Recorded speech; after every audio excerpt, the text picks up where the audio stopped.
오늘 저는 계시록 2장 9절 말씀을 가지고 하나님의 뜻에서 벗어난 변형된 종교를 이기는 길이란 제목으로 말씀을 나누겠습니다.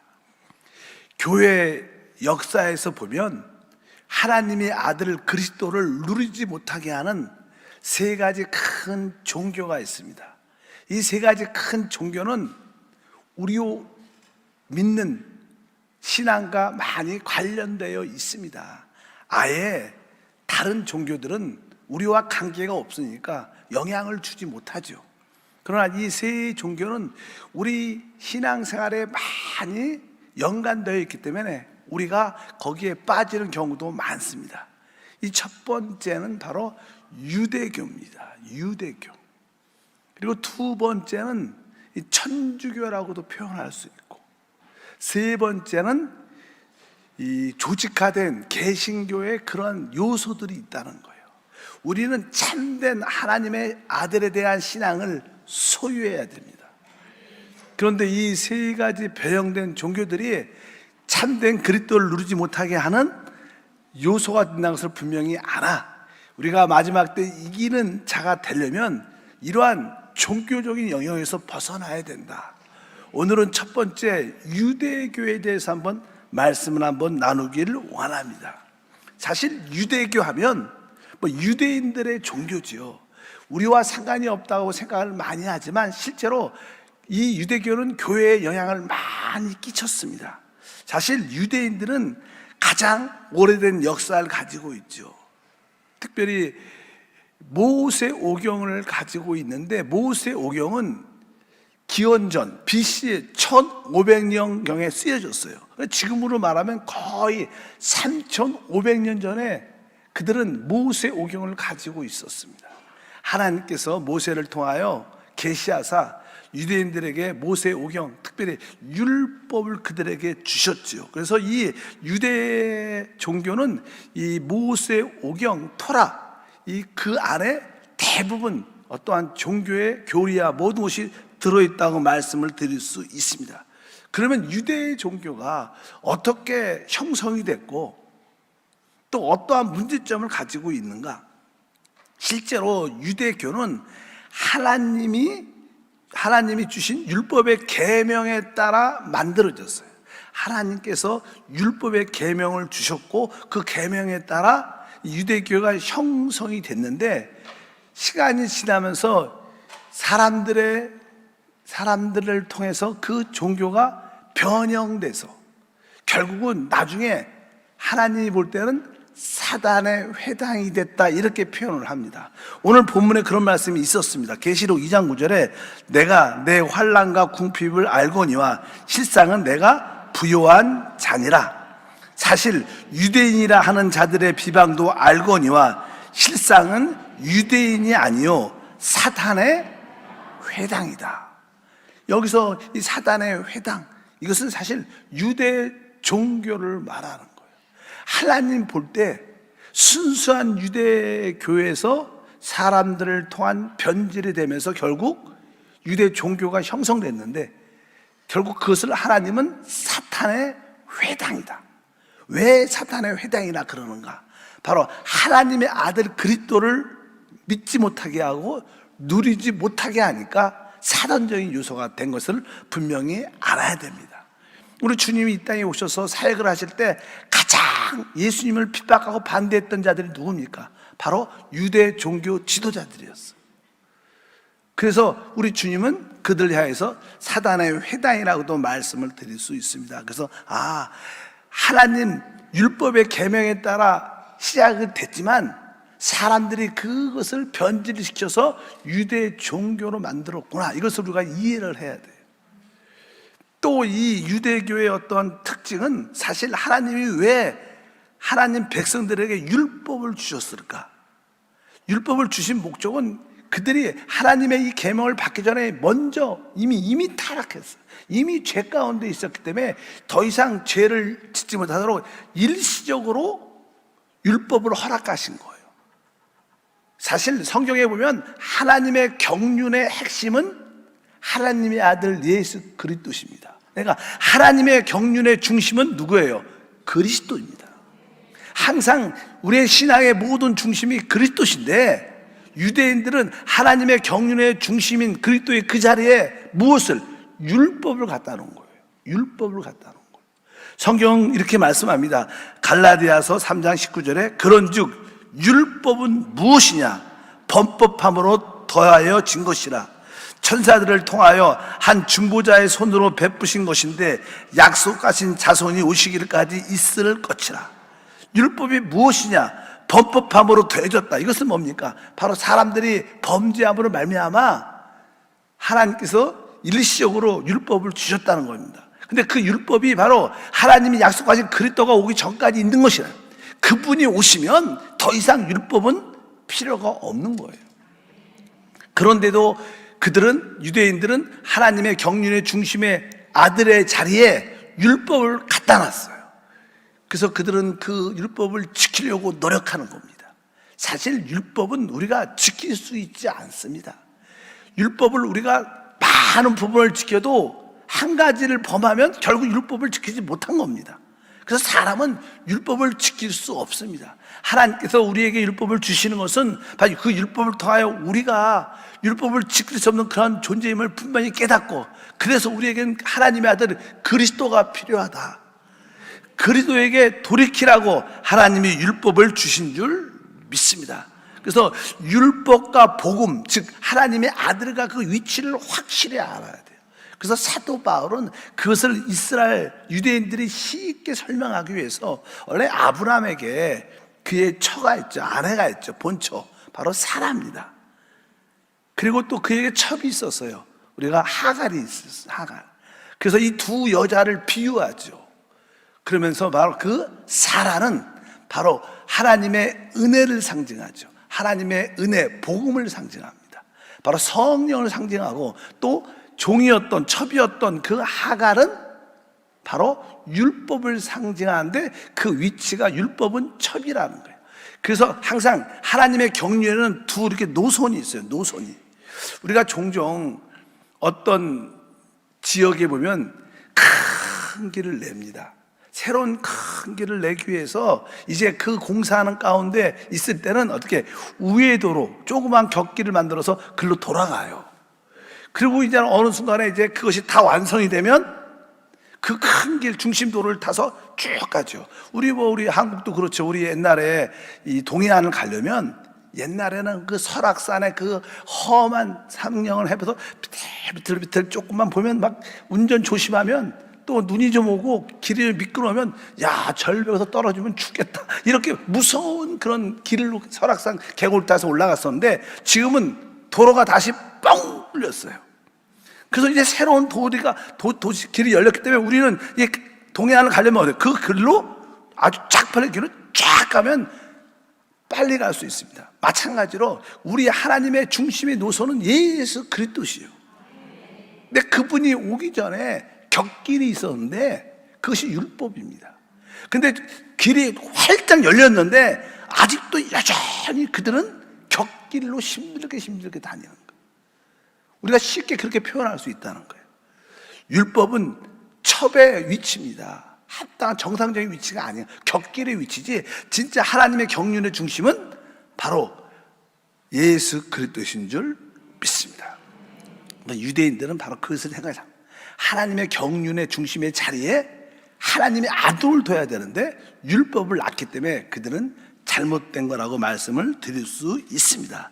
그리고 유대 종교는 바로 이 율법을 강조하는데, 사실 율법은 참 선한 것이지만 율법은 무서운 것입니다. 아주 성경의 말씀을 한번 읽어볼까요? 로마서 7장 11절과 고린도전서 15장 56절을 보면 한번 읽어보겠습니다. 죄가 기회를 타서 계명으로 말미암아 나를 속이고 그것으로 나를 죽였는지라. 사망이 쏘는 것은 죄요, 죄의 권능은 율법이라. 이게 무슨 말입니까? 여러분, 죄라는 것은 바로 우리를 속이고 결국 우리를 죽게 한다는 거예요. 당연하죠. 근데 이 죄가 무슨 힘이 있느냐? 왜 죄가 그러냐? 죄는 보니까 뭐예요? 사망이 쏘는 것은 죄요, 죄의 권능은 율법이다니까. 죄가 그렇게 능력이 있는 것은 율법을 가지고 있기 때문에, 율법을 딱 가지고 그 죄를 범하는 모든 사람을 다 죽이고 속인다는 거예요. 많은 사람들은 율법을 보면 속습니다. 야, 내가 이 법을 지켜야지, 지키면 축복을 받을 거야, 이렇게 우리를 속입니다. 그래서 많은 사람들이 그 율법을 지키려고 열심히 행하지만 결국 실패하고 좌절하고 절망하고, 또 노력하고 또 노력해도 안 됩니다. 그럼 포기하고 아주 자포자기합니다. 그런 분도 많죠. 그래서 오늘 말씀에 그렇게 써 있으니까, 바로 이 율법, 죄로 말미암아 율법이 나를 속이고 나를 죽인다, 이런 표현을, 아주 어려운 말을 표현하는 거예요. 그러니까 하나님이 우리에게 율법을 주신 것은 지키라고 준 게 아니에요. 우리가 지킬 수 없는 자심을 깨달으라고 주십니다. 그래서 우리는 율법에 머물지 말고 우리는 그리스도에게 머물러야 돼. 사도 바울이 말하죠. 난 율법에 향하여 죽은 자다. 바로 오직 내 안에 그리스도가 산다. 그래서 우리의 신앙의 핵심은 바로 우리 영 안에 계신 그리스도에게 집중하는 겁니다. 내가 선하고 내가 잘하고 열심히 하고 이런 거에 관심 갖지 말고, 성령으로 거듭난 영 안에 오신 그 성령 그리스도를 늘 바라보고 그분으로 기뻐하면 그분 안에 자연스러운 능력이 흘러나와서 모든 것을 이기게 하는, 그것이 하나님의 역사의 방법인 줄 믿습니다. 그래서 유대인들의 특징은 율법을 붙잡았기 때문에 그들은 그리스도에게서 빗나갔어요. 우리는 그리스도를 놓쳐서는 안 돼요. 여러분의 모든 봉사도 율법적인 관점의 봉사가 아니라 그리스도로서 주시는 성령의 은혜로 이루어지는 축복이 함께할 줄 믿습니다.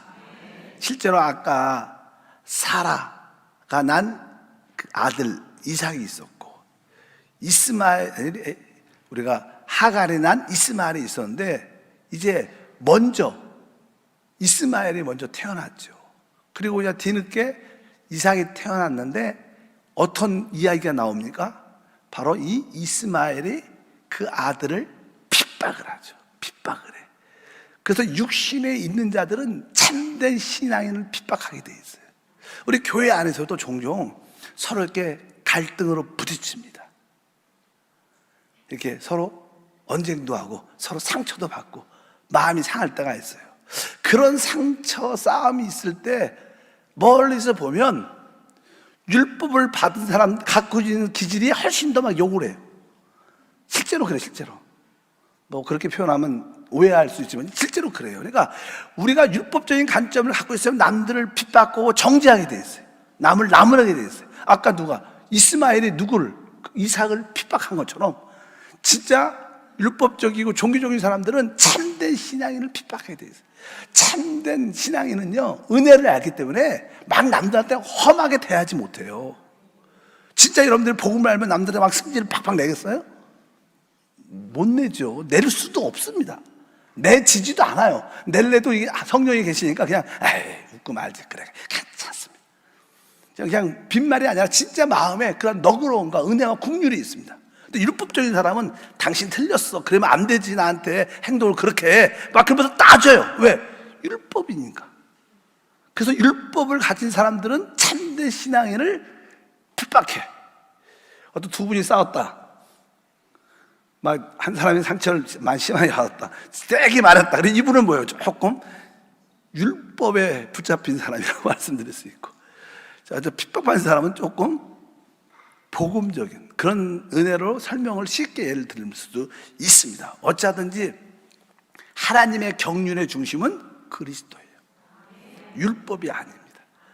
유대인들은 바로 하나님의 경륜의 중심의 자리에 율법을 갖다 놔서 그들은 잘못된 것이고, 결국 그것이 율법적으로 모든 것이 바라봐서 결국 남들을 죽이는 사단의 종교가 된 것을 분명히 우리가 알아야 될 줄 믿습니다. 근데 이 율법의 기본적인 교리가 몇 개가 있어요. 그 율법의 가장 기본적인 교리 중에 하나는 무엇이냐면 안식일입니다. 안식일. 아주 유대 종교는 이 안식일을 지키는 것을 철두철미하겠다 하죠. 사실 하나님이 천지를 창조하시고 첫 번째 날에 6일째까지 모든 것을 창조하시고 나서 이제 7일째는 안식하셨어요. 그러니까 그 안식을 하신 주된 이유는 바로 그 하나님의 창조를 기억하라, 이런 뜻이에요. 우리가 사실 안식한다는 뜻은 뭐예요? 하나님의 그 놀라운 창조를 기억하는 게 안식이에요. 그래서 사실 우리 태초에 하나님이 천지를 창조했다. 태초에 하나님이란 단어는 엘로힘입니다. 우리가 또 전능하신 하나님은 뭐예요? 엘샤다이예요. 우리 하나님의 이름은 다양한데 이 창조와 관련될 때는 엘로힘, 그러니까 이 엘로힘 창조의 하나님을 우리는 늘 기념해야 돼, 기억해야 돼요. 그것이 우리에게 진짜 안식인 줄 믿습니다. 그래서 우리 주님은 바로 그런 안식일을 제정했는데 유대인들은 그 안식일을 아주 잘못 오용을 하죠. 그래서 그냥 그 안식일이 자기들의 잘못된 생각으로 적용을 해서 무조건 안식은 아무것도 하면 안 된다. 참된 안식은요, 하나님의 창조, 하나님의 놀라움을 누리는 게 안식이에요. 뭘 행위로 지키고 안 하고 이런 게 아닙니다. 자꾸만 율법에 관련됐으면 무엇을 하면 되고 무엇을 하면 안 되고 늘 그런 걸 따져요. 그런 것이 신앙이 아니라는 거예요. 하나님의 창조하심을 누리고 하나님의 베푸신 역사를 누리는 것이 참된 안식인 줄 믿습니다. 그래서 우리 주님이 이 땅에 진짜 오셨죠. 우리 주님이 진짜 뭐요? 안식자로 오셨어요. 그래서 그 안식일조차도 하나의 그림자죠. 하나의 예표. 누가 오실 때까지? 안식의 주인인 예수님이 오실 때까지 말씀이라고 말씀을 드릴 수 있습니다. 그래서 이 주님께서 이렇게 말씀하시고 오셔서 우리 마태복음 11장 26절까지 28절에 보면 28절과 30절에 보니까 수고하고 무거운 짐자들아 다 내게로 오라. 내가 너희를 쉬게 하리라. 나는 마음이 온유하고 겸손하니 나의 멍에를 메고 내게 배우라. 그리하면 너의 마음이 쉼을 얻으리니 이는 내 멍에는 쉽고 내 짐은 가벼움이라. 사실 예수님이 오셨을 때 우리에게 참된 안식이 시작되는 거예요. 예수님 자체가 안식이고 우리의 쉼이 되는 줄 믿습니다. 그래서 아까 안식일도 하나의 예표, 그리스도가 오신다는 그 예표, 그리스도가 안식이라는 것을 예표하는 그런 사실인데 그들은 문자적으로 그 날짜, 시간적으로 그것을 근데 사실 안식일은 어떤 시대적인 기간에 적용되는 사건인 것을 우리가 분명히 알아야 됩니다. 하루는 예수님이 이제 안식일에, 그날에 안식일에 이제 밀밭사이를 지나가다가 제자들과 함께 제자들이 밀밭사이를 지나가니까 그냥 배가 시장에서 이게 그 밀을 까서 이게 까갖고 먹으면서 갔어요. 그러니까 예수를 늘 주시하고 예수를 이렇게 비방하려는 사람들이 그걸 딱 보고 예수님께 당신의 제자들은 안식일에 왜 저런 일을 하느냐 하고 막 꾸짖고 책망을 하는 이야기가 기록되어 있습니다. 그럴 때 예수님이 말씀하시죠. 이 다윗이 자기를 따른 자들과 함께 갈 때 좀 이렇게 도망 다닐 때 배가 고파서 성전의 제사장들만 먹을 수 있는 그런 음식을 그 안에서 먹었다는 거예요. 근데 너희가 그래도 그것이 합법적으로 이루어졌다고 그냥 그런 의미로 말씀을 드리는 거예요. 왜? 다윗이 왕이니까. 모든 것을 할 수 있다는 거예요. 그 성전 안에서도 제사장 외에는 먹을 수 없는 것을 다윗과 그 함께한 자들이 그 진설병을 먹은 것을 너희가 알지 못하느냐. 그러면서 또 한 가지 이야기를 하십니다. 그게 마태복음 12장 5절 6절 8절에 보니까 또 안식일에 제사장들이 성전 안에서 안식을 범하여도 죄가 없음을 너희가 율법에서 읽어보지 못하였느냐. 내가 너에게 이르노니 성전보다 더 큰 이가 여기에 있느니라. 인자는 안식일의 주인이니라. 그러니까 우리 주님은 진짜 다윗보다 진짜 참 왕이시고 그분은 진짜 성전보다 더 크신 분이라는 거예요. 그분이 사실 뭐예요? 안식일의 주인이라는 거예요. 그래서 이 참된 안식일인 주님이 오셨는데도 여전히 유대인들은 안식일이신 주인이신 예수님을 받아들이지 않고 그냥 그 문자적인 시대적인 그 안식일을 고수하니까 결국 예수님을 그 안식일을 지키지 못했다는 이유로 예수님을 막 죽이려고 아주 종교자들이 강하게 역사하는 걸 분명히 알 수 있습니다. 그래서 우리가 유대인들은 안식일의 이해를 잘못 적용했다. 그래서 종교가 돼버린 거예요. 참된 안식. 또 유대인들은 우리가 넌 잘 알죠. 또 하나 뭐 할례죠, 할례. 할례를 되게 중요시 여깁니다. 사실 할례는 우리의 이 어떤 표피를 살을 베어내는 거죠. 베어내. 사실은 실제로 우리가 손가락이 좀 다쳤어. 여기 문제가 있어. 손가락을 이렇게 자르고 수술하고 베어내도 사람이 마음이 변화되진 않아요. 외적인 행위가. 근데 유대인들은 이 외적인 행위, 이것을 아주 중요시 여겼어요. 내적으로는 전혀 변화도 되지 않는데 그것을 너무 강조했습니다. 그래서 이 할례의 의미를 그들도 잘못 오용했다는 거예요. 사실 할례는 우리의 살이 베어지는 것이고 이것은 곧 죽음을 의미하는 거죠. 바로 내 옛사람이 죽은 것을 의미합니다. 근데 유대인들은 그 나의 옛사람이 죽은 것에 대한 관심은 없고 그냥 외적인 행위, 내가 할례 받았다, 이 봐라, 이것은 행위에 관심이 있는 거예요. 우리의 믿음은 행위에 있는 게 아니라 믿음에 있는 거예요. 믿음, 내적인 변화에 함께하는 줄 믿습니다. 그래서 우리 주님께서 다시 한번 그 할례의 의미를 설명하죠. 할례는 신약에서 뭐냐면 침례입니다. 침례는 뭐예요? 바로 주님의 그리스도의 십자가의 죽음을 의미하는 거예요. 그러니까 바로 참된 할례는 그리스도 안에서 십자가에 못 박혀 죽은 것을 참으로 아는 거예요. 성경은 이렇게 그 할례에 대해서 정확하게 말씀합니다. 골로새서 2장 11절에서 12절. 또 그 안에서 너희가 손으로 하지 아니하는 할례를 받았으니 곧 육의 몸을 벗는 것이요 그리스도의 할례니라. 너희가 침례로 그리스도와 함께 장사되었고 또 죽은 자 가운데 그를 일으키신 하나님의 역사를 믿음으로 말미암아 그 안에서 함께 일으키심을 받았느니라. 그러니까 우리는 참으로 그리스도의 할례를 받은 거예요. 그리스도와 함께 침례를 받으므로 같이 죽은 거고 그분과 함께 성령으로 살아난 거예요. 그러니까 진짜 할례를 받는 사람은 외적인 어떤 겉에 보이는 어떤 행위의 모습이 아니라 진짜 나의 옛사람이, 나의 육신이 끝났구나, 죽었구나, 이것을 뼈저리게 아는 사람이 진짜 할례를 받은 거라. 바로 그러나 유대인들은 그 할례를 바로 잘못 오용했어요. 잘못 해석했죠. 그래서 그들은 결국 종교화될 수밖에 없는 것이 성경의 가르치는 것을 우리가 분명히 알아야 됩니다. 또 유대인들의 한 가지 더인데 그것은 음식의 규례가 있어요.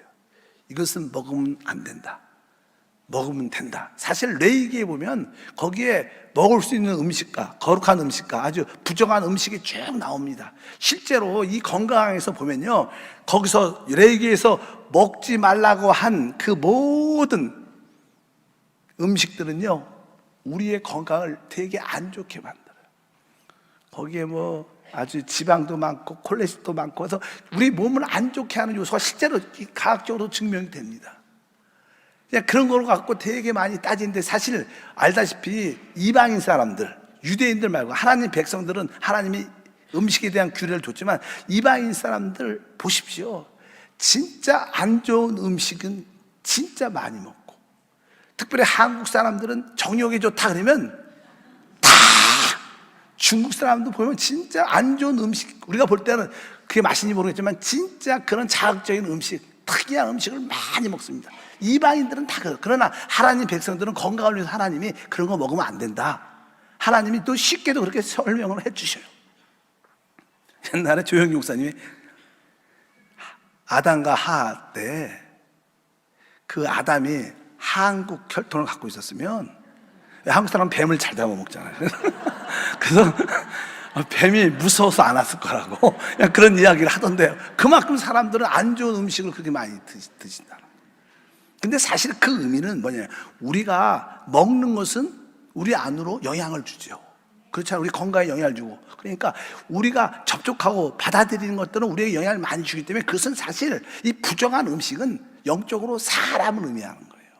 그래서 그냥 고넬료가 아니라 이제 고넬료가 이제 하나님께 예배하다가 천사가 나타나서 요바에 있는 베드로를 데리고 와라, 그래서 복음의 말씀을 들어라, 이런 음성을 사도행전 10장에 듣게 되는데, 그때 이 베드로는 요바에서 하나님께 그렇게 기도하고 있는데 기도 가운데 환상이 내려오는 거예요. 환상에 보니까 보자기에 쌓여 아주 부정한 짐승, 먹으면 안 되는 그런 짐승이 쭉 그 보자기 장에서 내려오는 거예요. 그런데 하나님 음성을 드려요. 너 잡아 먹어라. 그러니까 베드로 보니까 부정한 음식들이에요. 내게 먹으면 안 되는 거. 난 그거 먹지 못합니다.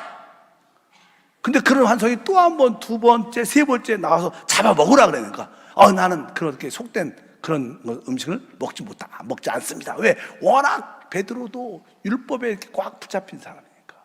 그런 가운데 왜 이런 꿈 환상을 받지? 이렇게 기다리고 있는데 사람이 찾아왔어요. 누가? 고넬료가 보낸 사람이 찾아왔어요. 그때 그가 깨달은 거예요. 이 꿈이 원래 이방인들과 교제가 안 됐었는데 하나님께서 이제 잡아먹으라고 교제하라고 말씀하신 것은, 그래서 베드로가 그 말씀에 순종해서 고넬료 집에 가서 하나님의 복음 말씀을 전하니까 그들이 성령을 받고 방언도 하고 놀라운 역사가 일어난 거예요. 이것은 뭐예요? 사실 유대인들은 그동안 율법에 따라 이방인들과 교제가 안 됐어요. 그러나 이제 복음이 들어오고 나서는 우리는 다 유대인과 이방인과 관계가 없는 거예요. 중요한 것은 우리가 믿는 사람들조차도 이제 내가 긍정적이고 적극적이고 창조적이고 영적인 사람과 교제를 하라는 거예요.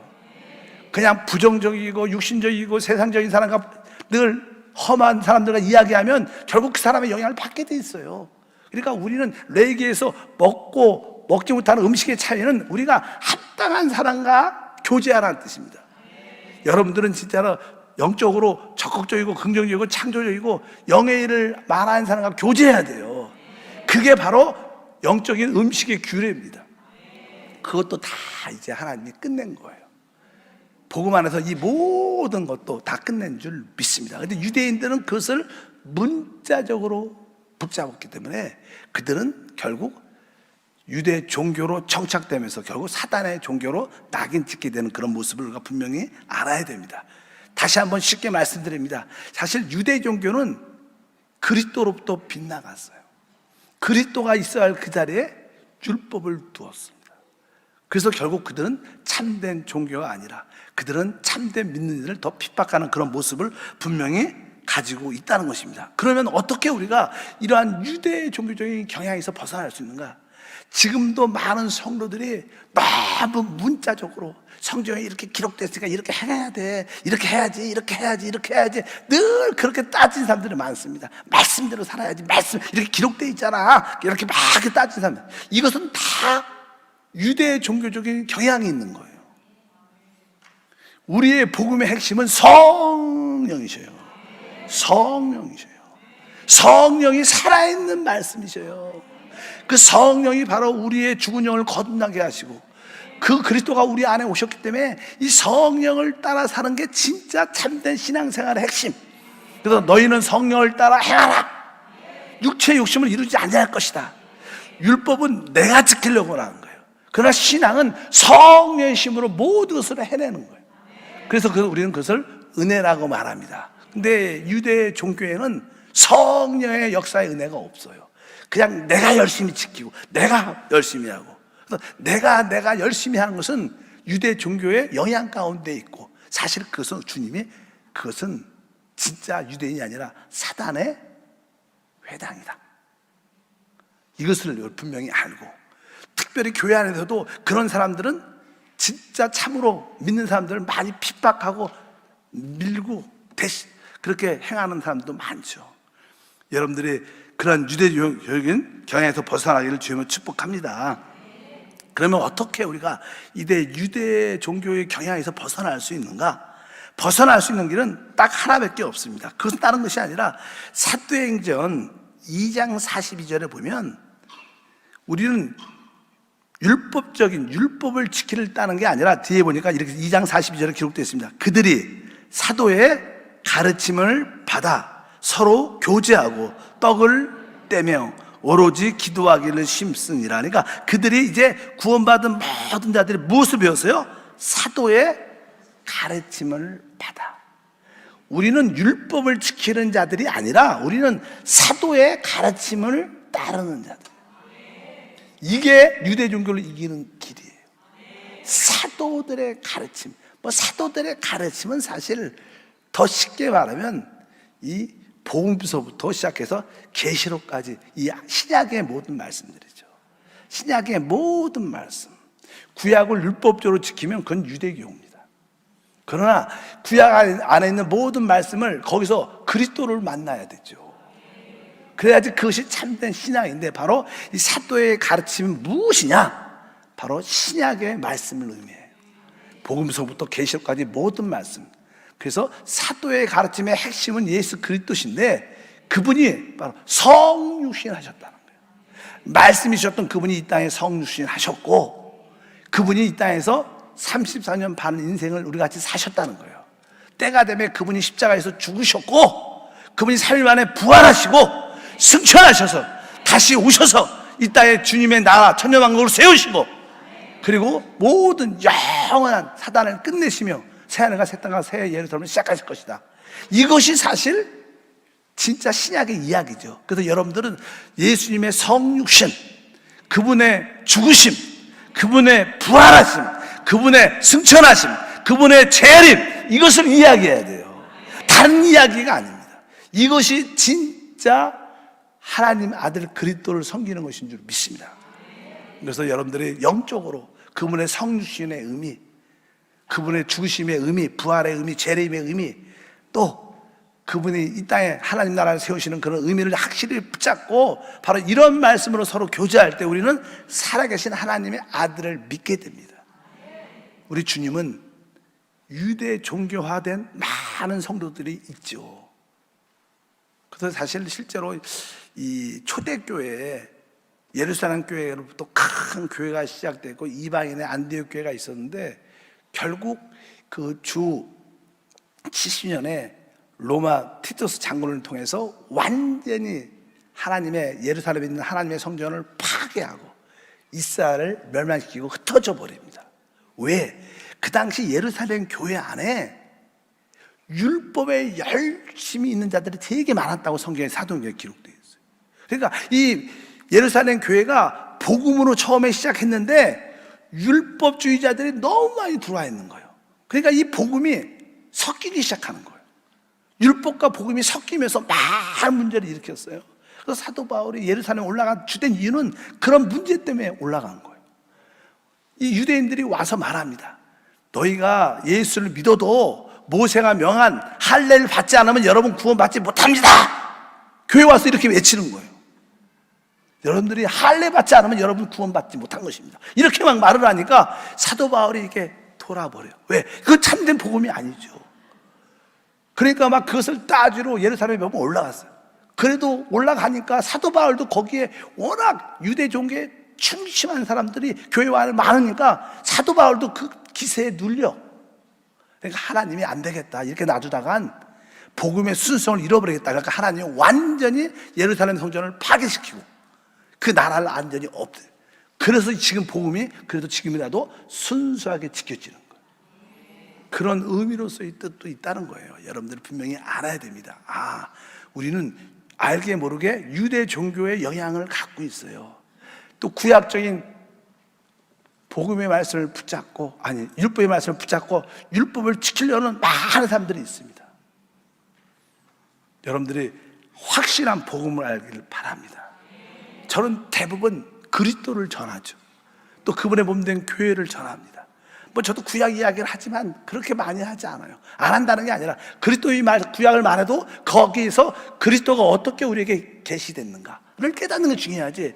그 구약의 말씀을 율법적으로 지키고 따지고 이런 건 다 유대교의 영향입니다. 그것은 뭐예요? 사단의 회당이라고. 속지 마셔야 돼요. 여러분들은 참된 복음을 붙잡기를 축복합니다. 하나님의 아들 그리스도가 하나님의 경륜의 중심입니다. 그분이 죽음과 부활을 통하여 성령으로 우리와 함께 하십니다. 바로 그 성령과 함께 주님을 섬기길 주님으로 축복합니다. 그래서 사도행전 2장 42절 다시 읽어보니까 그들이 사도의 가르침을 받아, 이렇게 사도의 가르침을 받았다는 거예요. 초대교회 성도. 그 뒤에 보니까 디모데후서 1장 14절에 우리 안에서 거하시는 성령으로 말미암아 내게 부탁한 아름다운 것을 지키라. 그러니까 우리는 이 성령으로 말미암아 사도의 가르침을 지켜야 돼요. 성령으로 말미암아 신약의 복음을 붙잡아야 돼요. 그럴 때 우리는 모든 유대 종교의 영향에서 벗어나 이기는 자가 되는 축복이 함께할 줄 믿습니다. 하나님 아버지 감사합니다. 다시 한번 우리 신앙생활에 왜곡되고 혼돈된 요소가 많습니다. 우리가 알게 모르게 유대교 율법적인 그러한 관점에 많이 붙잡혀 있음을 다시 한번 깨닫게 도와주시고, 이제 율법에서 벗어나 참된 하나님의 아들 복음으로 우리가 주를 섬기게 도와 주시옵소서. 주 예수 이름으로 기도함나이다.